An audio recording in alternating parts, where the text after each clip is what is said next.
Oh, I can hear my 5-year-old literally kicking off playing football outside, so hopefully you can't hear that.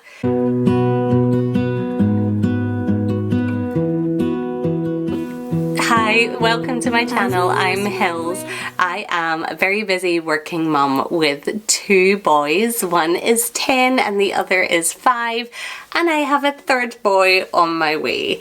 So with this being my 3rd pregnancy, and I've had quite a big gap between each pregnancy, I have forgotten all of the highs and the very real lows that come with the first trimester of pregnancy. What I would like to do is share the tips and tricks that I have picked up along the way to make the first trimester a little bit more bearable, and I hope that you benefit from these. These are just things that I personally have benefited from, but they may or may not work for you, so please do share anything in the comments that has been your saving grace throughout the first trimester so that others can benefit from that. During the first trimester, there are 5 things that I have paid very close attention to and I've experimented with as I've worked through each week of that first trimester in order to try and feel a little bit better and a little bit more human.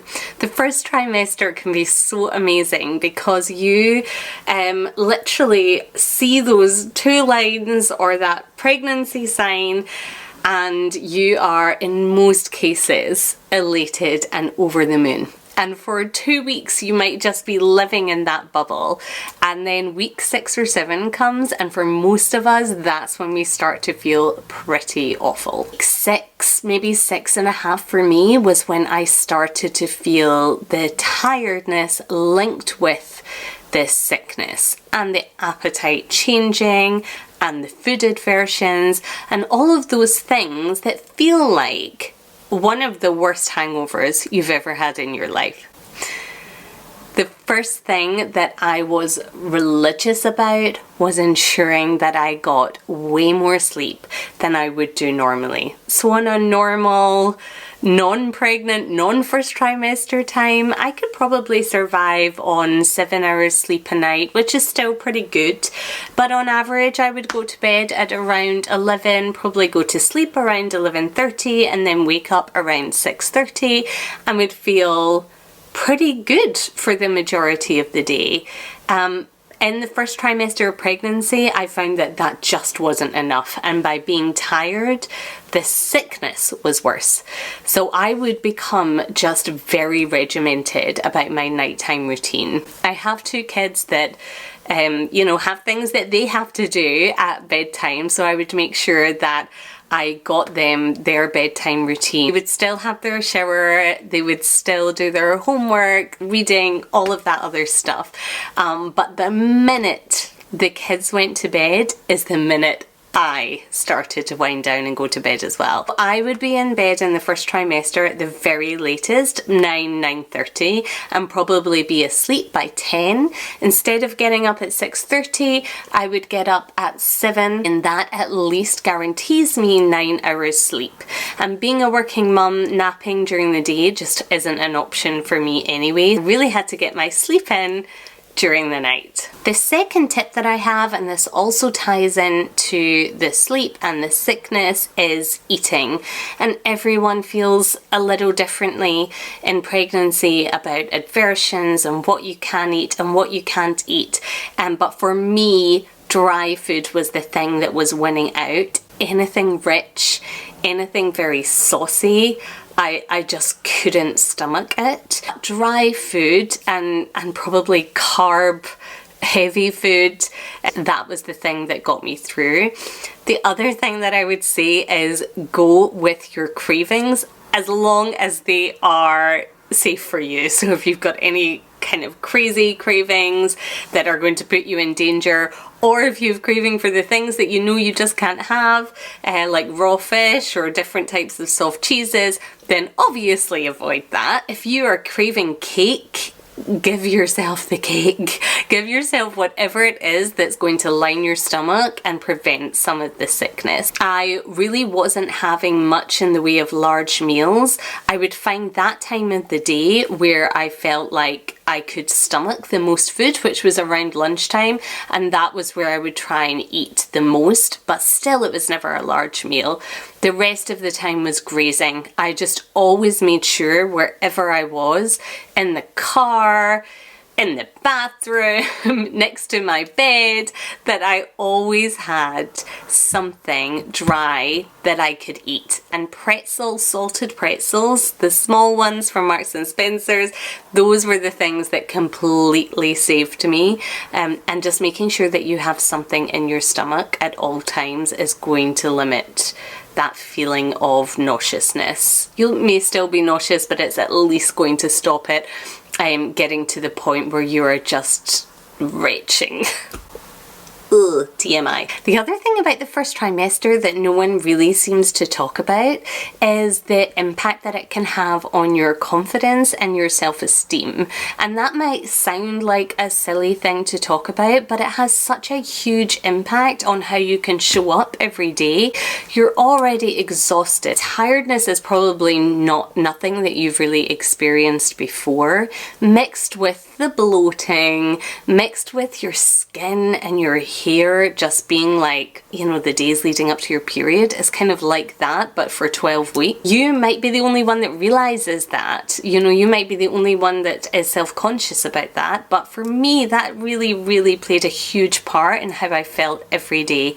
But for me, there were a couple of things that I adjusted in my routine that made sure that I felt better about myself during the day, especially during the times where I was really feeling at my worst. That involved for me having a shower at night time so that I didn't have to drag myself out of bed in the morning. I would always blast my hair and then all I had to do was give it a quick style in the morning.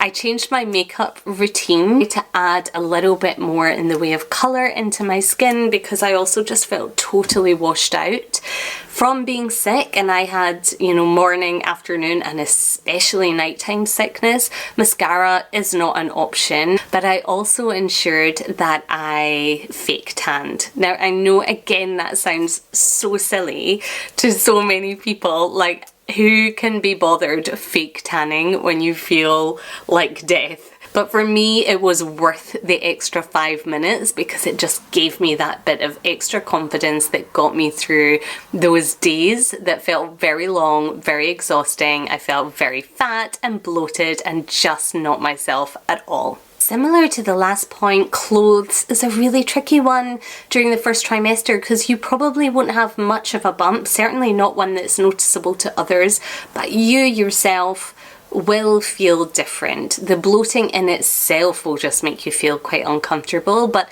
the thickness around the waist, the boobs getting bigger, you know, just generally feeling a bit swollen and so on. So clothes become a little bit tricky.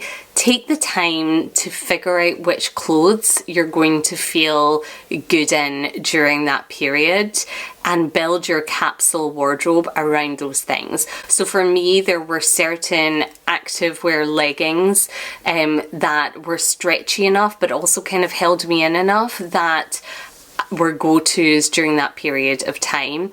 I added quite a lot of layers in, so like longer vests for example, and then a top over the top of that just made me feel, I don't know, a little bit more protected in terms of like the bloating and all of those other things. I completely abandoned bras in the first trimester and most of my pregnancy and instead opted for sports bras. And those sports bras again just give you that extra bit of comfort and support, especially when you're tender in that area, and also just were way more comfortable than a standard bra. Build your capsule wardrobe and take the time to just put those things at the top of the drawer that you know are going to make you feel most comfortable during that time. Final one, and another one that we probably don't talk about very often, but it's the power of smells.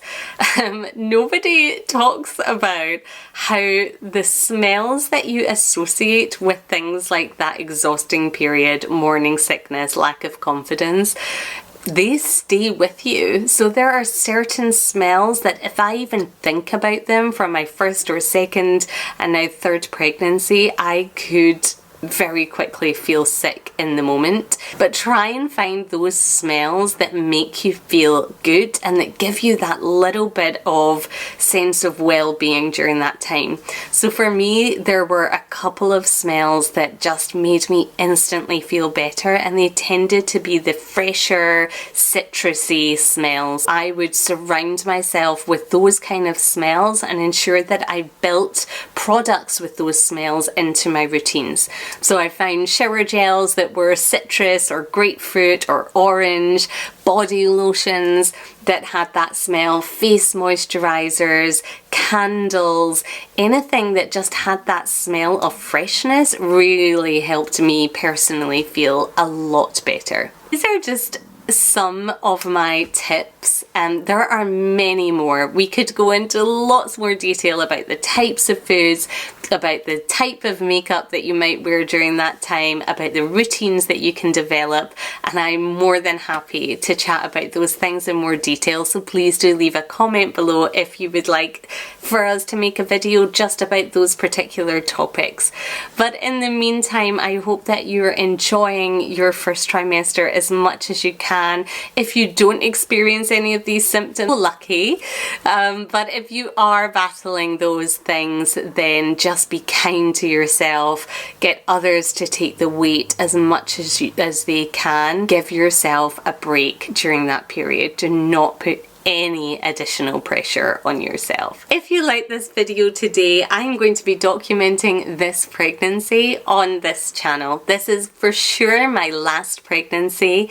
I am 40, pregnant with my third baby boy. Excited to share this journey. I really want to create some memories that I can look back on, capture this last and really exciting pregnancy. So please do subscribe, and I'll be sure to regularly post. Take care. Bye.